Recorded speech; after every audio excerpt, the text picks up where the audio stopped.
ubuzima ico bwanyigishije ushobora kuvuga ati iki kintu naracize nanje nshobora kugicira umugana abandi ego yes ubuzima ico bwanyigishije donc ubuzima navuga ati n'ibintu buhindagurika nk'abarondera hariho kurondera no kubura utegerezwa kwihangana mu buzima ukamenya ko no musi uronse ejo utabura donc utazokwa muronka hama bwanyigishije kugira ushobore gutera imbere mu byo ukora ifo kugira discipline hama ifo kandi kubana neza n'abantu ni byinshi ubuzima bwanyigishije ariko ahanini ibintu nyamukuru nivyo yego.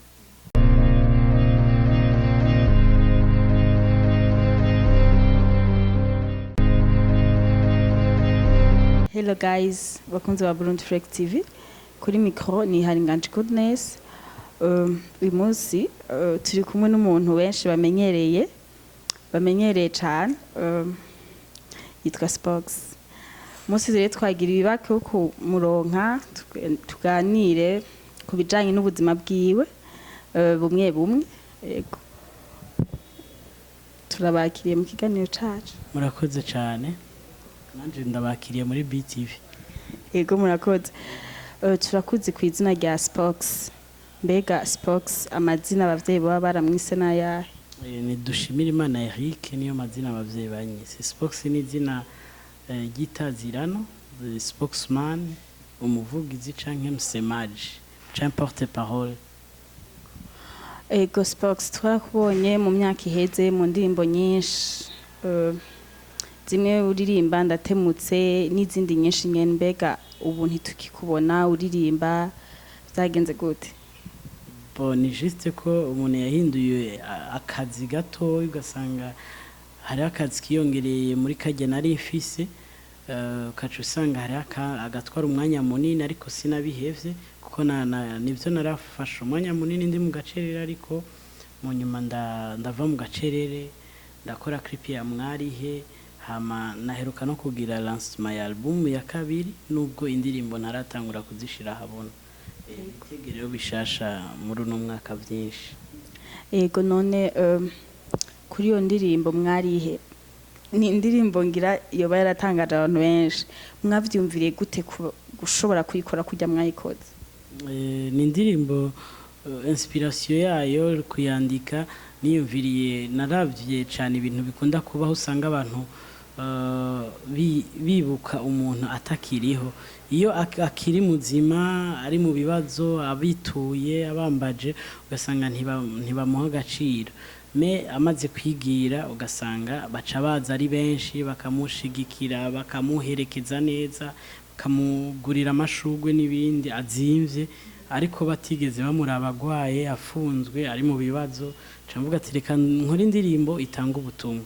hama mu nyuma ndavuga ati reka ndayikorera amasanamu rero kujya nayakoze bijya vyashitse abantu bakavuga bitandukanye ngira no kudatahura mu nsanze indirimbo zanje zose ico naririmbye ndacerekana nyamba nayivye natemutse naravyerekanye agakuku narayemborewe naravyerekanye nararekanye siko nabisanze ko ndimfura rero naririmbye ati mwarihe nategezwa gukina napfuye nipfishije hama kandi urazi ko icerekana ko umuntu yapfuye barereka donc gikuru ni cercueil hama ndayijamwe ariko sinaye napfuye nkawe bon ndibazo atari umujene nk'umujene vyaje gute kugira ngo uvuga ati jewe ndakwiye kuza ndaririmba ibintu bitanga message zo guhanura ko hari abantu benshi baririmba mugabo ugasanga bararirimba mugabo ugasanga amajambo bashira mu ndirimbo ntaca afashije abantu none wewe ni igiki cari muri wewe kuvukira umwana catumye wumva indimbo zose usohora indimbo zose wo kwandika ama message ahanura atanga impanuro? Icambere navuga ati umuririmbyi wese n'umuvugizi kandi haya nta muririmbyi numwe akora indirimbo canke asora indirimbo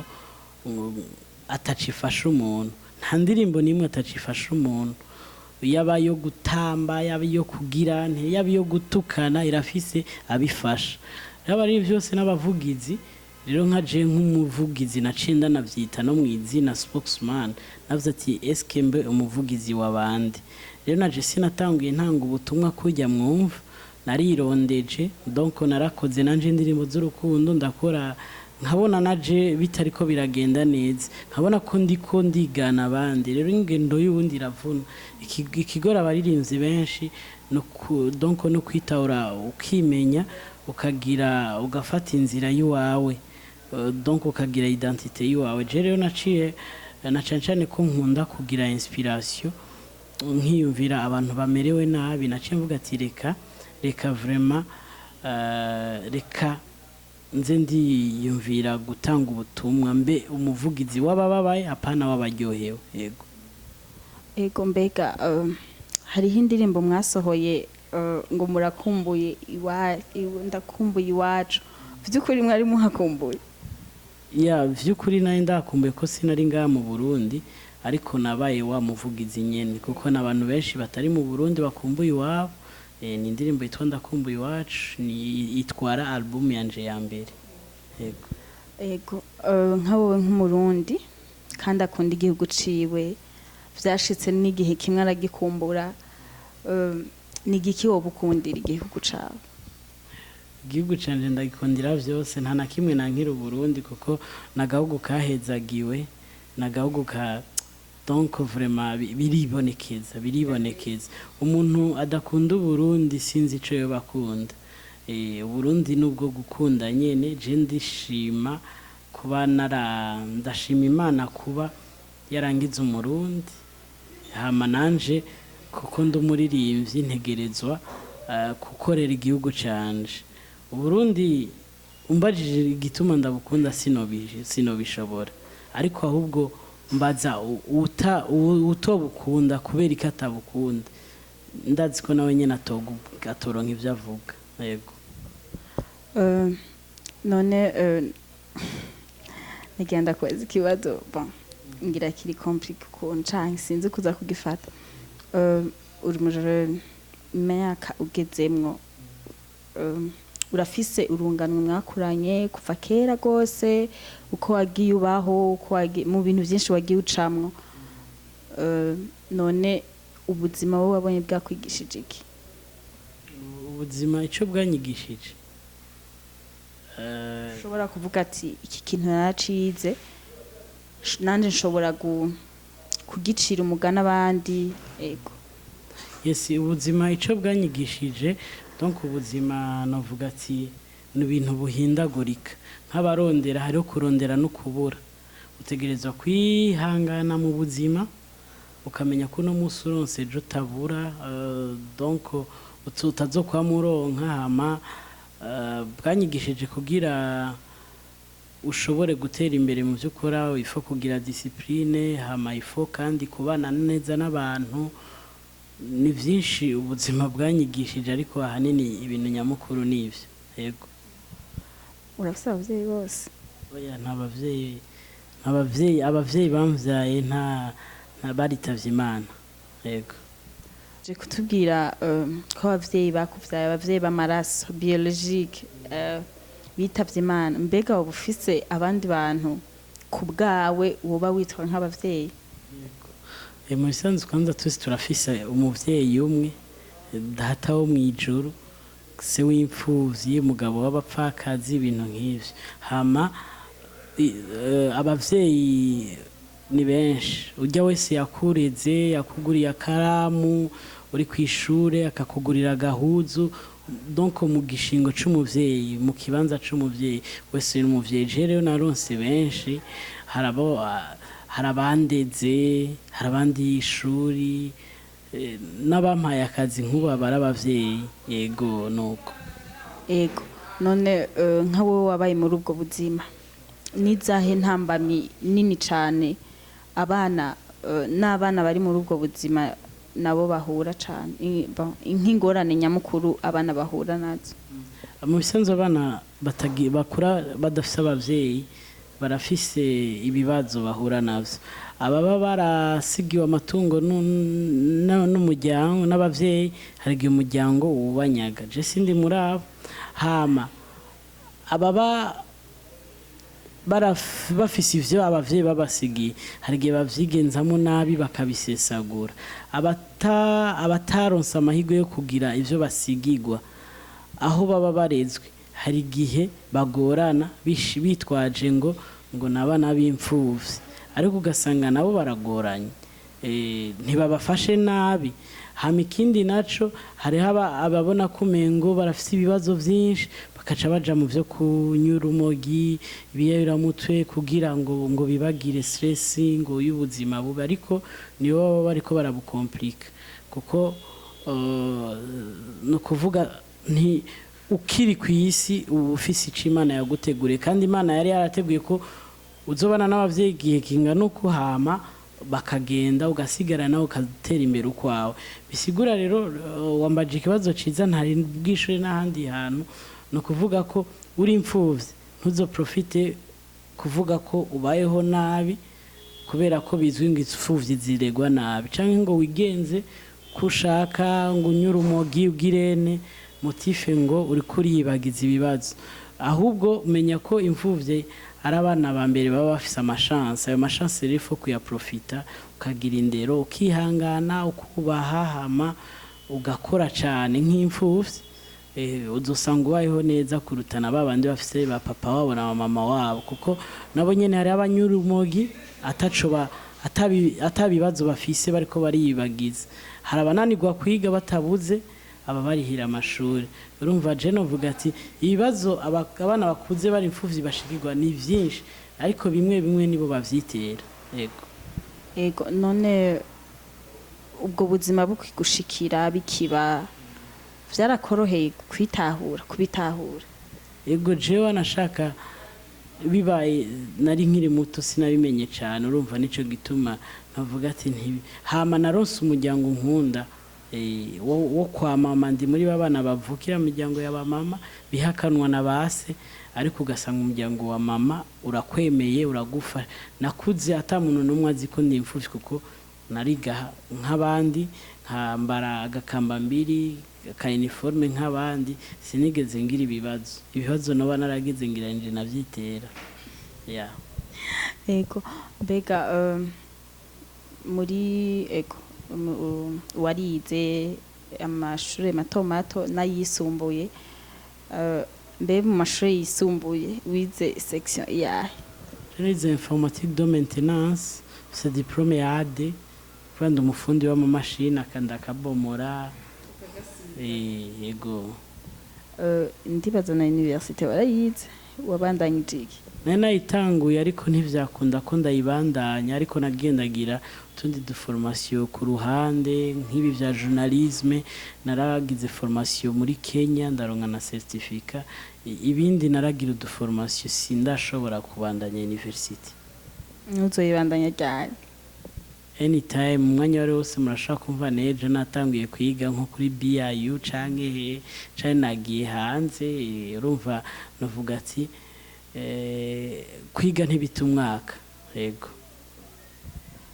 watubwiye ko hariho indirimbo nshasha uri mu gushira habona mbega izo ndirimbo uwo tubwira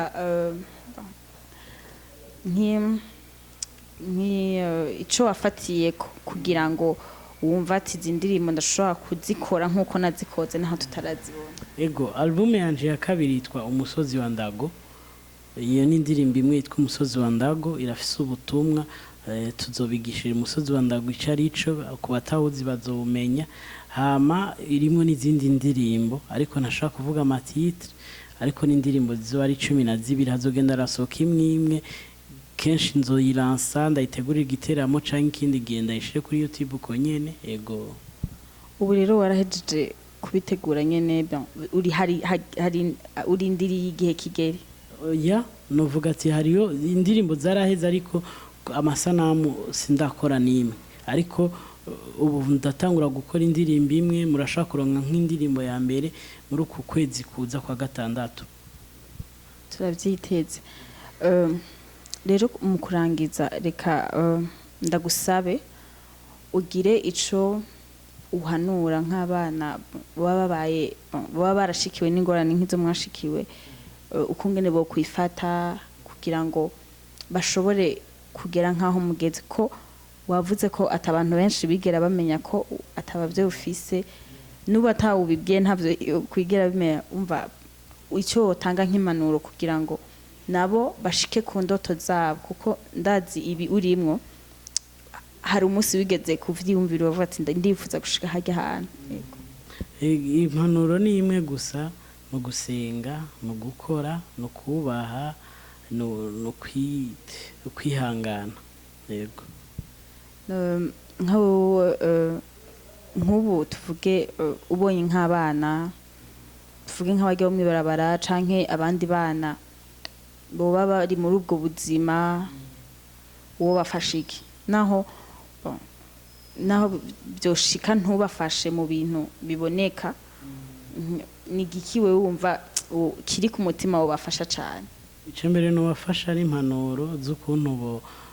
boshika ku ndoto zabo, ariko nshoboye no kubafasha ku buryo nobibafasha,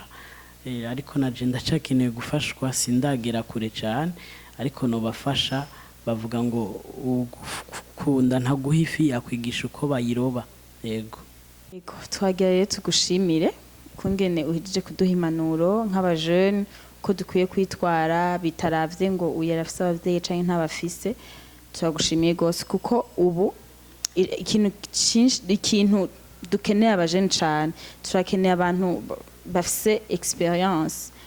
bamaze kugira aho bageze mu buzima, kugira ngo bashobore kudutera intege aho tugeze mu bintu ducamwo, kuko bo baba barabirenganye. Kandi turagushimiye ko wemeye n'ubutumire. Rero mu gusozera bikusezera abakunzi ba Burundi Flex TV. Ndabashimiye cyane cyane kwanza mwebwe abo kuri Burundi Flex TV mwashoboye kuntera iteka nanje mukaza kungendera mukampa kugira ngira ico mvugiye kuri no micro na kamera yanyu. Ndabashimiye, hama ndashimiye abakunzi bose babakurikirana, ndababwira ati mwakoze, ntibibagire kugira subscribe, hama novuga ati naje baje kuri Spokesman Burundi bagire subscribe, ibishasha biraje ni vuba cyane. Murakoze. Yego. Bakunzi ba Burundi Flex TV, ndibaza mwumvise impanuro, mwumvise ibintu nk'abajene dukwiye kugenderako kugira ngo tugere ku ndoto zacu. Rero mu kurangiza ndabibutsa kugira subscribe, like, share and comment. Murakoze.